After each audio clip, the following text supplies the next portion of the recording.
What's up, Control Chaos? Azazel here. It's been a while since I did one of these, actually. And I honestly don't know where to begin. I guess the best place to begin is welcome back to Azazel's Den. Been about a good month and a half, 2 months. This is your first. This is where kind of do a little bit of news on a lot of different things. First one is, as a humongous Spider-Man fan, I spent the weekend going to see Into the Spider-Verse. Into the Spider-Verse is Sony's animated Spider-Man movie, and this movie was fucking phenomenal. If you have not seen it, go see it. We get a look at Miles Morales, we get a little bit of Penny Parker, a female, almost diva-esque fucking Spider-Man or Spider-Woman. We get Spider-Gwen, we get Spider-Man Noir, played by god-awful actor Nicolas Cage, but did well in this. Maybe this is a return to a once glorious career. Yeah, fucking two different Peter Parkers. One fat and out of shape and completely depressed that his marriage fell apart, and the other one dead, technically, by the end of the movie. It's all about fucking Kingpin essentially trying to open up a portal to save his family in a different universe, because in this universe his family died. Which leads to multiple dimensions coming together, many Spider-Men fucking coming into the universe of Miles and the first Peter Parker, and essentially having to destroy said device and return everyone home. What's also teased at the end of this movie is a sequel with Miguel O'Hara, Spider-Man 2099, hopping into the original Spider-Man animated series with memes galore. So hopefully in a few years we get a sequel. It's also been teased or tormented, more like, that Tom Holland will have to appear in some of Sony's movies, like the Venom movies, so we might get a Tom Holland Spider-Man cameo in the sequel. Who knows at this point? For Marvel to keep the rights to Spider-Man. Now, on to more Spider-Man news. Right after that, we essentially have a new Miles Morales Marvel comic book series.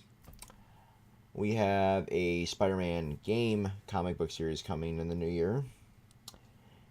And the final DLC for Insomniac's Spider-Man is coming in the next few days. So, those are all fantastic things for the Spider-Fan. We also have announced the fucking puntastic names for the new Xboxes. One of them is Anaconda, and every single goddamn news outlet is making a living joke out of these. And the original one was Durango, and the Xbox One X was Scorpio themed, if you remember. Now we have the Scarlet plans. Codename Anaconda will be the equivalent of the current Xbox One X with improved hardware and processors / graphics from AMD. Anaconda may also include SSD storage to reduce game load times, which is fucking about time. The budget one, thinking like the Xbox One S, will be named Lockhart. That one is probably going to be around, if I'm going to guess, the $299 range, with the other one at the $399 range when they launch. tease so far is these are supposed to support all current titles that are already supported by the one. Hopefully, these will come by 2020, is the theories at the moment. Now, also, there's the rumors of a spring launch for a discless fucking 1S. Hopefully this isn't true. I would like to still live in a world where physical media is a thing. Not a big fan of digital because you don't technically own your titles. If your account gets hacked or banned or anything happens, you lose access to all these. And that's an all too common occurrence nowadays, sadly. So I would like to keep physical media a thing for as long as possible. And moving right along, we have a bit of Halo Infinite news, or lack thereof, for some people.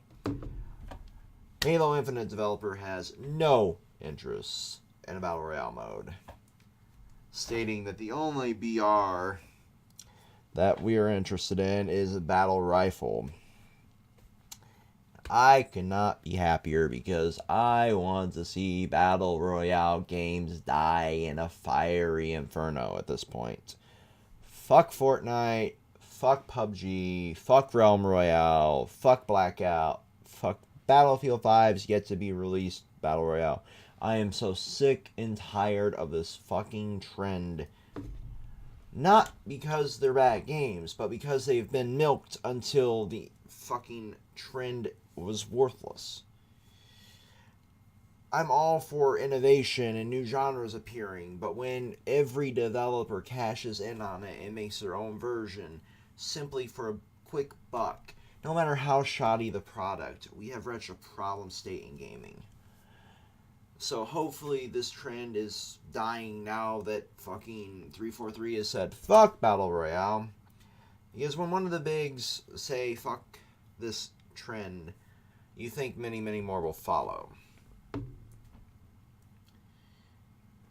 A lovely opening weekend has happened for the Dragon Ball Super Broly movie. And if you follow the channel, we did a movie, announcement thing when it was announced that the villain was Broly. I'm not a Broly fan. I am not a fan of the only motivation being he cried Kakarot. God, I need to stop doing that every time. But I cannot be happier for, the Dragon Ball team at this point. Hopefully when this comes out to the stateside, we see, more motivation beyond crying baby must smash. So it scored about $8.7 million, the largest of the fucking franchise in movies. So that is phenomenal. And fucking, the opening weekend for Resurrection F was 8.1 mil. So every one of these new movies continues to prove the fact that Dragon Ball still has a foothold in anime history. It still has a rabid fan base. Obviously so. It's still one of the highest selling series of all time, and this just continues to prove it. Right around when it comes out here in America, I'm going to go see it. Even though I'm not a Broly fan, I want Dragon Ball to continue to succeed as an old school fan. And hopefully it's a phenomenal movie. We'll talk about it on the channel. I'm sure I won't be the only one seeing it. And this is the last little bit of bizarre news. And I honestly didn't think there would be a place for this on the channel, but I have to bring this up. I have to. So Fisher-Price released this little toy for the fucking holidays. And it's like a controller, that's at least what it looks like. But it has a Konami code Easter egg. in it. And I don't know how to take this. You know, a kid's toy having a Konami code, you know. But it's called the FWG-12 Game and Learn controller. And a tweet from some purchaser brought it up that this is a thing. You know, he put the Konami code in it, and it says you win when you actually enter it. It's fucking bizarre that we're seeing kids being trained in gaming sort of so early now, and it's adorable that we're seeing it as well. You know, obviously there's a little bit of concern with kids and addiction with Fortnite and all these other games taking up time, but the same thing could be said for my generation and fucking Call of Duty back in the day, or fucking Halo or anything. There was clearly the same syndrome, but it wasn't a concern because parents kind of knew how to parent back then. You know, like, turn that shit off. Okay, mommy. Or, you know, some of us would say, fuck it, and continue playing, and then there would be punishment. There would be actual, like, I'm taking your shit. So, on that note, parents need to actually learn how to parent instead of letting kids walk all over them. And good on fucking Fisher-Price for putting this little cheeky Easter egg in here. Glad parents are fucking finding it. You know, this is something I was blown away that even was a thing, or that it was even newsworthy to fucking gaming sites, but I guess it was, and now it's been talked about here. So, until next time, Control Chaos, Zazel signing off. Peace.